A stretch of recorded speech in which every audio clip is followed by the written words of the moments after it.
Hello students, आज हम class 10th का देखेंगे ह्यूमन डाइजेस्टिव सिस्टम। तो देखिए human digestive system, nutrition in amoeba. अब देखिए nutrition in amoeba human beings main take place through the human digestive system पाया जाता है। Human digestive system consist alimentary canal और एसोसिएटेड ग्लैंड।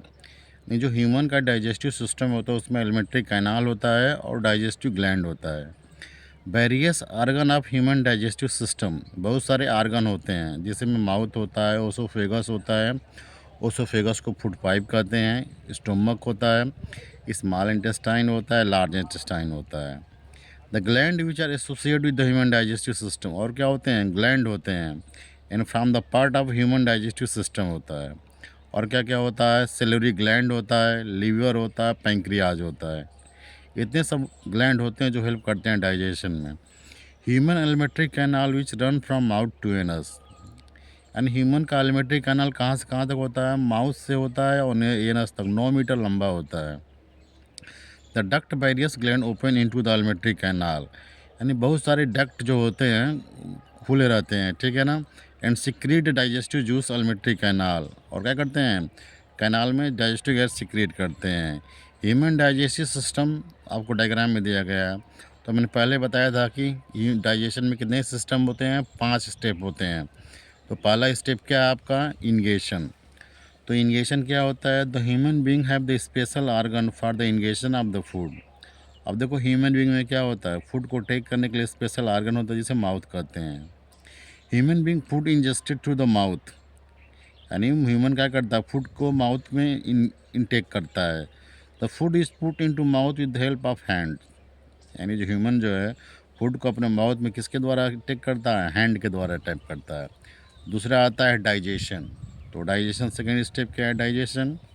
तो human being digestion food begin the mouth itself, यानी क्या होता है, डाइजेशन कहाँ से स्टार्ट होता है, माउथ में स्टार्ट हो जाता है। Digestion food start as soon as put in the mouth, जैसे ही हम फूड को माउथ में रखते हैं डाइजेशन स्टार्ट हो जाता है। होता क्या है, माउथ कैविटी जैसे बक्कल कैविटी है, कंबाइंड टीथ, उसमें क्या होता है, टीथ होता है, टंग होता है, एंड सेलरी ग्लैंड होता है। Teeth cut the food into small pieces, teeth क्या करता है, फूड को स्मॉल पीस में कट करता है। एंड च्यू, च्यू करता है, चबाने में हेल्प करता है, एंड ग्राइंडिंग में हेल्प करता है। Teeth help in the physical digestion, और टीथ किस में हेल्प करता है, फिजिकल डाइजेशन में हेल्प करता है। और क्या पाया जाता है, माउथ में सेलिवरी ग्लैंड पाया जाता है। क्या पाया जाता है, सेलिवरी ग्लैंड पाया जाता है। और माउथ प्रोड्यूस सेलिवा, और इससे क्या प्रोड्यूस होता है, सेलिवा। और टंग help in the mix saliva, और जीभ क्या करता है, सेलिवा में फूड को मिक्स करता है। And food the saliva watery liquid होता है, wet the food out the mouth. Wetted food can swallowing the early, जो क्या होता है, भोजन जब अच्छी तरह से मिल जाता है उसको स्वेलिंग मतलब निकलने में हेल्प मिलता है, मदद मिलता है। Many time you have observe that when see the eat food really like our mouths watery. आपने देखा होगा जब कभी घर में टेस्टी खाना बनता है तो माउथ में क्या हो जाता है, सेलिवा आ जाता है, माउथ में वाटरी हो जाता है। किसके द्वारा, सेलिवा के द्वारा। Watering mouth due to the production of saliva by the salivary glands in mouth. Salivary gland help the chemical digestion by the secrete enzyme, और सेलिवरी ग्लैंड क्या करते हैं, केमिकल डाइजेशन में हेल्प करते हैं, एंजाइम रिलीज करते हैं। Saliva contain enzyme salivary amylase, यानी सेलिवा में कौन से एंजाइम होते हैं, सेलिवरी एमाइलेज होते हैं जो फूड को डाइजेस्ट करते हैं। और फूड को किस में बदल देते हैं, शुगर में। किस में बदल देंगे, शुगर में, स्टार्च में बदल, स्टार्च को माल्टोस में कन्वर्ट कर देते हैं। Digested food starch carbohydrate begin the mouth, यानी जो हम खाना खाते हैं उसमें कार्बोहाइड्रेट कहाँ से डाइजेस्ट शुरू हो जाता है, माउथ से। And food remain the mouth only the short time, और माउथ में भोजन क्या रहता है, बहुत कम समय का रहता है। Digestion of food remain the incomplete mouth, यानी माउथ में डाइजेशन कैसा होता है, इनकम्प्लीट होता है। और माउथ में जो इनकम्प्लीट डाइजेशन होता है उसे क्या बोलते हैं, बोलस। क्या बोलते हैं उसको, बोलस कहते हैं। नाउ नेक्स्ट देखिए, अब देखिए slightly digested food mouth swallowed by the tongue goes down the pipe called oesophagus. अब जैसे ही भोजन में सलिवा मिल जाता है टंग के थ्रू, तो वो भोजन कहाँ जाएगा, ओसोफेगस में जाएगा, ठीक है ना। ओसोफेगस को क्या बोलते हैं, यहाँ देखिए ओसोफेगस है, यहाँ देखिए माउथ है, ये माउथ में भोजन को इंटेक किया, सलिवा मिला, और ये बक्कल कैविटी है, बक्कल कैविटी से भोजन आपका किसमें के थ्रू, ओसोफेगस में आ गया। ओसोफेगस को फूड पाइप कहते हैं। और यहाँ से सीधे स्टोमक में चला जाएगा। ठीक है, देखिए oesophagus carry food into stomach, और ओसोफेगस फूड कहाँ चला जाता है, स्टोमक में चला जाता है। Happen as follow, the wall of food pipe muscles with the contract and relax alternately. देखिए जो फूड पाइप है, ये फूड पाइप है मसल्स का बना होता है, इसमें कंट्रैक्शन रिलैक्सेशन होता है, यानी ये क्या करता है, फैलता है, सिकुड़ता है, जिससे आपका फूड क्या होता है, स्लोली स्लोली स्टोमक के अंदर आ जाता है। इस प्रकार का जो मूवमेंट होता है अलिमेंट्री कैनाल में, उसे हम बोलते हैं पेरिस्टाल्टिक मूवमेंट। क्या बोलते हैं उसको, पेरिस्टाल्टिक मूवमेंट। देखिए दिया पेरिस्टाल्टिक मूवमेंट दिया गया है। And peristaltic movement food pipe push the slightly digested food stomach and food all the digestive organ through the alimentary canal.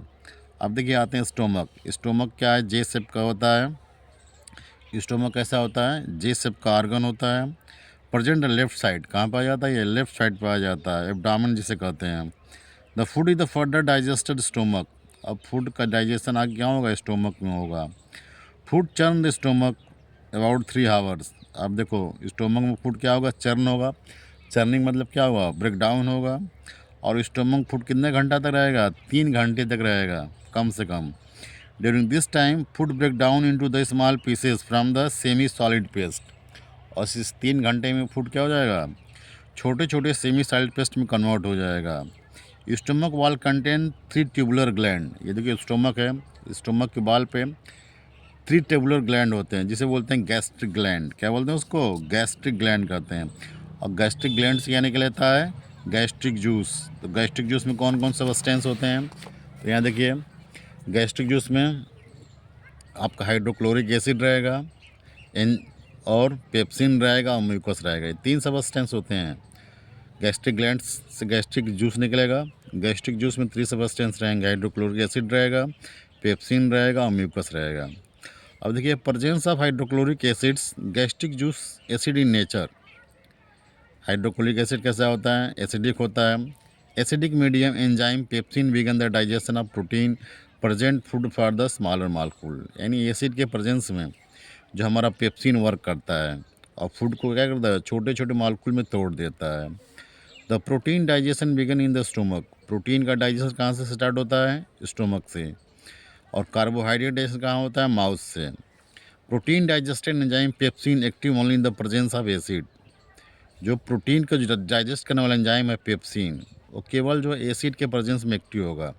ये कहने का मतलब होता है यदि HCl नहीं रहेगा तो पेप्सिन एक्टिव नहीं होगा और फूड का डाइजेशन नहीं होगा, प्रोटीन का डाइजेशन नहीं होगा। And function of hydrochloric acid stomach make the medium gastric juice acidic that enzyme pepsin can digest protein properly. Now hydrochloric acid kill any bacteria which may the stomach with food। और क्या करेगा, hydrochloric acid के 2 काम है। यदि कोई भी bacteria food के अंदर चला गया तो उसको किल करता है और पेप्सिन को एक्टिव करता है। अगला है म्यूकस। तो mucus help the protect the stomach wall from the secretion hydrochloric acid. And जो हाइड्रोक्लोरिक एसिड जो सिक्रीट होता है स्टोमक वॉल को प्रिवेंट करता है। Mucus is not secrete hydrochloric acid. Mucus is not secrete by hydrochloric acid. Mucus जो है hydrochloric से सिक्रीट नहीं होता। Will causes the erosion of the inner lining of stomach leading the formation of ulcer. यदि mucus न बने, secrete हो, तो हाइड्रोक्लोरिक एसिड क्या करेगा, स्टोमक की वॉल को डैमेज कर देगा और अल्सर हो जाए, क्या हो जाएगा, ulcer. And the partially digested food then goes the stomach into small intestine. उसके बाद अगला स्टेप क्या होता है, स्टोमक से फूड कहाँ जाएगा, स्मॉल इंटेस्टाइन में। और जो फूड स्मॉल इंटेस्टाइन में होता है उस जो स्टोमक में रहता है उसे क्या बोलते हैं, उसको काइम कहते हैं, उसे चर्निंग फूड कहते हैं। The exit of food from such regulated by sphincter. और इसमें क्या होता है, स्पिंक्टर होते हैं, मसल्स होते हैं, विच release the small amount of small intestine. Video अच्छा लगे तो लाइक करें, सब्सक्राइब करें। धन्यवाद।